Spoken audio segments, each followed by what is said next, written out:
Yeah. Hey, guys, good to see everybody. First day of spring ball. Hopefully, we can get you guys out there soon to watch a little practice. Look forward to seeing y'all. The guys were very well prepared today. I got to give the coaching staff credit. You know, we have 14 football schools. The guys hit the ground running today. Tommy Moffitt has them in good shape. Now we got to get them in football shape. This was probably one of the toughest first days since I've been here. We got after it pretty good, although we didn't helmets. We didn't have any contact, but we went a full practice. We did a lot of pursuit and effort drills on both offense and defense, focusing on finish.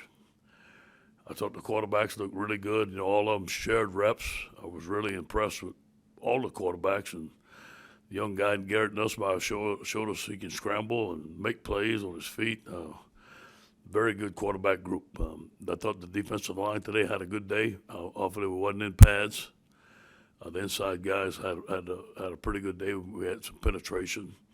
Ali Gay had a good day of rushing the passer. Keishon Butte caught some great passes. Max hit him on a back shoulder route, was fantastic. I thought for the most part it was a good day. Obviously, we're going to watch the film. I challenge the guys for 15 great days, one day at a time. We got football school tomorrow. We're going to make corrections. Our coaching staff's going to watch the film tonight. We're going to get after it tomorrow. Any questions? Hey, Ed. Thanks for talking to us here this spring. Good to be back, I'm sure. I'm curious because, last week, Austin Thomas said last week y'all are kind of moving to a very strong NFL model in your program. And so far, you've made 4 new staff additions for what appears to be kind of a scouting department. I'm curious, what is this new movement you have here, and why is it necessary in today's game? Well, I just tried to get the best guys for our program. LSU is going to attract some of the best coaches. And, if obviously on offense, I wanted Joe Brady's offense, so we got 2 guys that were working with him. That's why we did that. Durante came up, had a great interview, was very highly recommended by Dave Aranda. His strength is the back end. He knows the front end. My strength is the front end. I thought it was a good deal. Andre Carter, I wanted a guy to teach our guys tremendous pass rush because we have pass rush guys.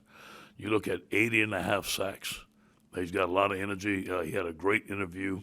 He was highly recommended by Joe Vitt, who I worked with the Saints. So, those guys came highly recommended, and they want to be here. There's a lot of want-to in that staff, so I'm very impressed with all of them.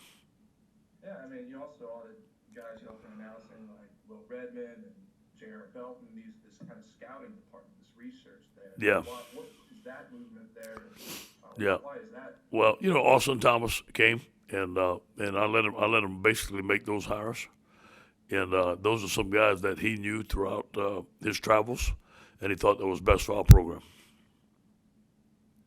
And it's the first time since you've been here in LSU with 2 new coordinators. I guess just how different is that having that much change at once, and kind of how's that going so far? It's good. It's energy, man. They want to prove themselves. These guys, this is their first time. They're at LSU.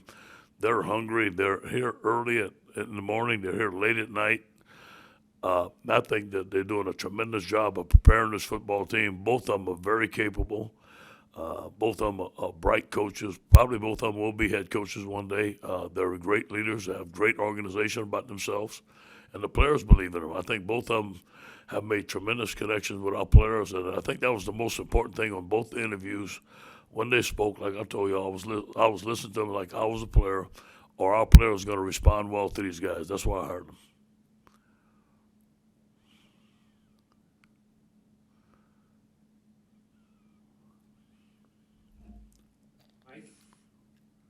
Coach Orgeron, talk about your approach with the quarterbacks going in the spring. What did you relay to them as far as the competition, what you expected from them? What was their each attitudes? And the second part, what are you expecting with the recruiting dead period? When do you think it's going to end, and what are you game planning for in June and July as far as camps, recruiting, etc.? Yeah, first of all, with the quarterbacks, Max Johnson has taken the first snaps.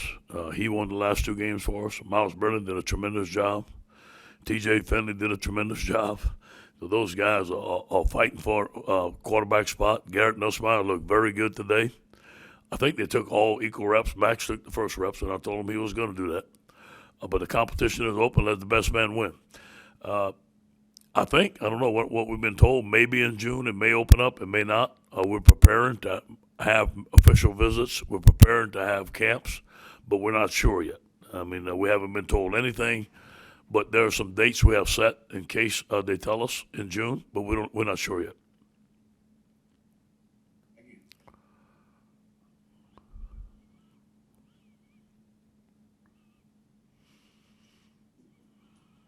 Hey, Coach O. Obviously, having spring football is a storyline in itself for you guys. When you look back at last year and not having it, what do you think you guys missed the most, and how do you kind of Yeah. hone in on that? Yep, Now yep. having spring I think that the building of the team, we built on the foundation. The fourth quarter, our team fighting together, and getting to learn each other, going offense, defense, competing, getting in football shape, having the reps. You look at Keyshawn Butte going against Derek Stingley. I mean, not gonna get better than that now.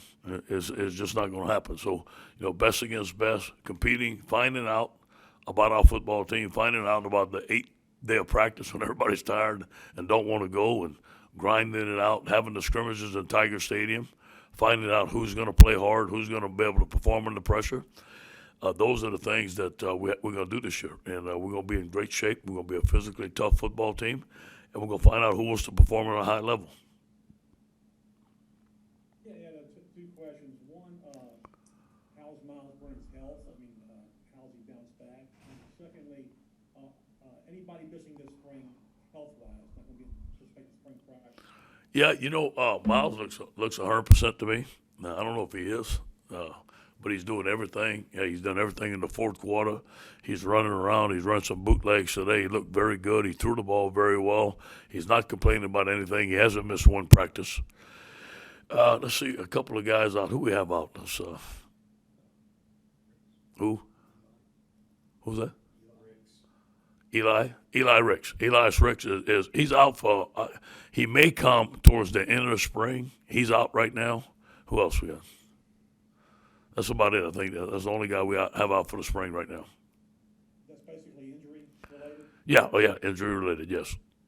Michael Baskerville is going to be out all spring because of academics. Hopefully, we can get him back in the summer.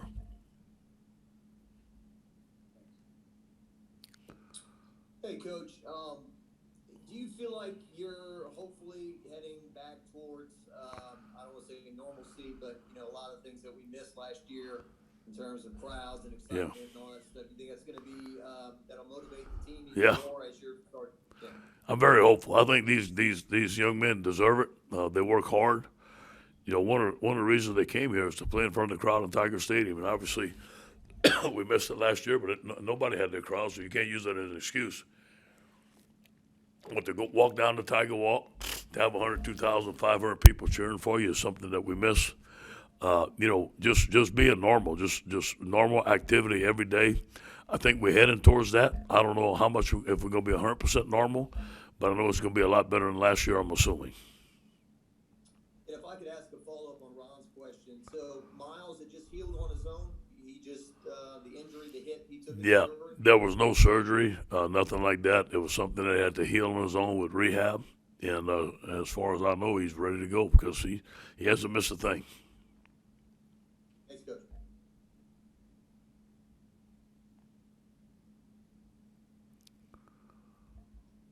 Hey Ed, just wondering what you wanted to see from the quarterbacks as far as development goes this spring. What are you looking for Yeah. out of each player? Well, you got to give it to them. They're learning a new offense again, and so they've been working hard. They've been working with Jake. They've been studying. These guys are very smart, very cerebral, hard workers. I think mastering the offense, be able to get the right reads, get the passing game down, get the run game down. We're not only in the shotgun, we're taking snaps from the center, so that's different. And there's some different things that we do, and so just them be able to execute the offense and see who's going to be the leader out there. And that's going to happen in scrimmages, and that's going to happen in August. This is a ongoing thing. I'm watching everything they do, fourth quarter, class attendance, grades, everything that they do counts. We compete. Coach, was that your call on Max Johnson taking the first snap, or did Pete have something to do with it after watching film? That was my call.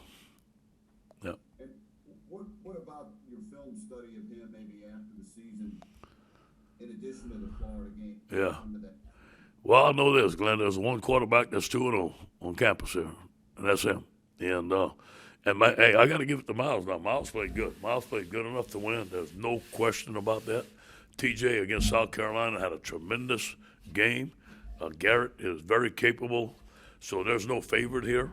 I just thought that Max won the last 2 games, so to keep the continuity, let him take the first snap. Miles and those guys have been alternating behind him, but the competition is open and the best man is going to win. I'm going to tell you now, during the fourth quarter, Miles graded elite like 3 or 4 times. And so he has worked very hard. He has a great attitude. He's competitive. Let's see what happens. Hey, Ed, good to see you again. I don't know how you keep getting younger looking every time we do it. The first time we had a chance to talk to you since the Title IX findings, what are your thoughts on the measures that the school is taking to implement this? Yeah. How committed are you to following them, given that sometimes it may impact your chances of success? Yeah, we're very committed to that. We want to be in the forefront. We want to be leaders. We had an interview. I told them everything that I knew. You guys saw the report. I was sickening to hear some of the things that have happened, and take the accountability where we have to take the accountability and move on. And safety seems relatively wide open this year, and obviously Mo Hampton behind the portal, and you have some talented freshmen coming in. Yeah. Is that a position where you could see freshmen really cracking the rotation starting right away? He's going to have to. Todd Harris is playing well. Jordan Tolles is back there as a new player because he hadn't played much last year. Derek Davis is a mid-year graduate. He's out there doing a phenomenal job. He was the number 2 safety in the country. Sage Ryan was the number one safety. Matthew Langwell is a good player. These freshmen are going to have to play, and we may have to move a corner to safety if that doesn't work. We'll wrap up with Brody. Brody or me? Yeah, just ask my question. Yeah, that's VRO. I get it. It's cool. Ed, Scott Woodward earlier this week was saying on the radio that y'all talk daily and that you understand the expectations that LSU and that 5-5 wasn't good enough. Do you feel any sense of urgency going into this year? And, I mean, how do you approach that? I was born in Louisiana. I understand LSU's expectation. I said it when I was hired. Nobody has to tell me about LSU's expectations. I know exactly what LSU's expectations are, and I invite them. And I expect that of me and my staff, and we did it 2 years ago. We had the best football team in the world. But it seems like some people have forgot that, and I understand that. But, 5-5 doesn't cut it. And, but there's no excuse. We got to get better. We do have a lot of guys returning. We do have a lot of starters, but I totally understand the expectations of LSU. I don't need to be told that by anyone. Me and Scott have a great relationship. I love LSU, and I want to represent the state of Louisiana the best that I can every day, and I feel like I do that.